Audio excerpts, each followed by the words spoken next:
Halos mag-isa oras na nga pala ako nakatayo dito sa kwarto. Tinititigan ko kasi tong kama ko. Para kasi may kulang at tinaisip ko kung ano yun. At hanggang sa na-realize ko na. Kaya pala parang lungkot-lungkot ng kama ko. Walang kulay. Kasi wala pala ako nalagay na cobre kama. Diba kung titignan nyo parang ang tamlay-tamlay. Ano kayang kulay na cobre kama maganda ilagay dito? Maganda ba ang kulay purple? Eto kayang kulay brown. Okay din ba tong blue? Itong light gray, dark gray, or itong color white? Dahil may ligaw ako sa brown, brown ang napili kong color. Kaya naman order nga ako at dumating agad. Mga kadugit, tara unboxing natin.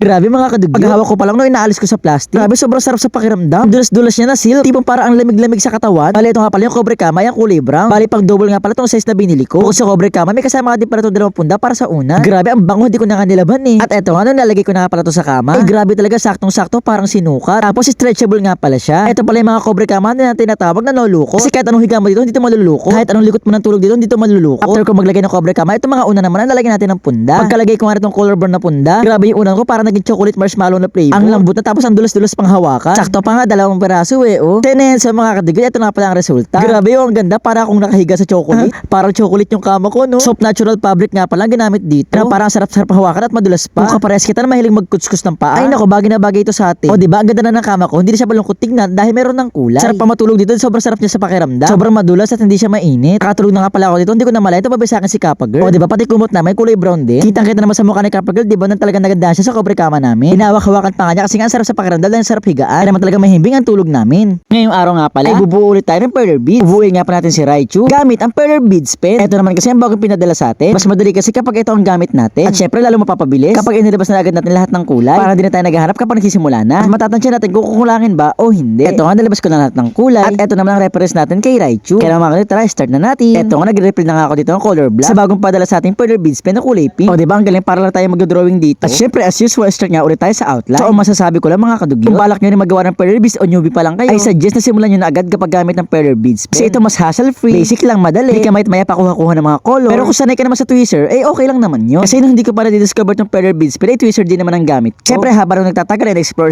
ako. At ito, nakita ko tong perler beads pen. CNN, diba, binasic ko lang. Kasi itong gamit ko, ang bilis ko matapos eh. At ito nga, dahil tapos na natin gawin si Raichu, titape na nga pala natin siya. Sa mga magtatanong pala kung bakit kulay green tong tape na gamit ko, painter's tape nga pala ang tawag dito. Ang unang gamit ko nga pala ay masking tape, pwede rin naman yun. Eh pagkatapos natin baliktarin, lagyan na natin ng parchment paper. Syempre, paplansyahin na natin. Kapag nga pala painter's tape ang gamit ko, smooth kasi. Manipis lang yung pagka-tape niya, kaya pag nagpa-plansya ako, ang ganda na kinakalabasan. Ito mga kadugito, tignan niyo. Halos 1 minute lang ako nagplansya. Maganda ang kinalabasan. Walang butas, smooth at para talagang pixelated ang itsura niya. Di ba mga kadugito, sobrang cute niya. Walang butas, walang gusot. Pantay yung pagkakainin. Worth it ang pagod mo. So mga kadugito, ito na pala lahat ng nagawa ko. Pwede mga pala siyang gawing kitchen o display. Pwede mga din pala itong pang business. Ay nako, promise, maganda to. Pero ako kasi for collection lang muna. Inuulit ko nga pala sa mga gusto mag-perler beads. Para mas mapadali, ay gumamit na din pala kayo itong perler beads. O siya mga kadugito, yun lang muna. Thanks for watching. Bye-bye!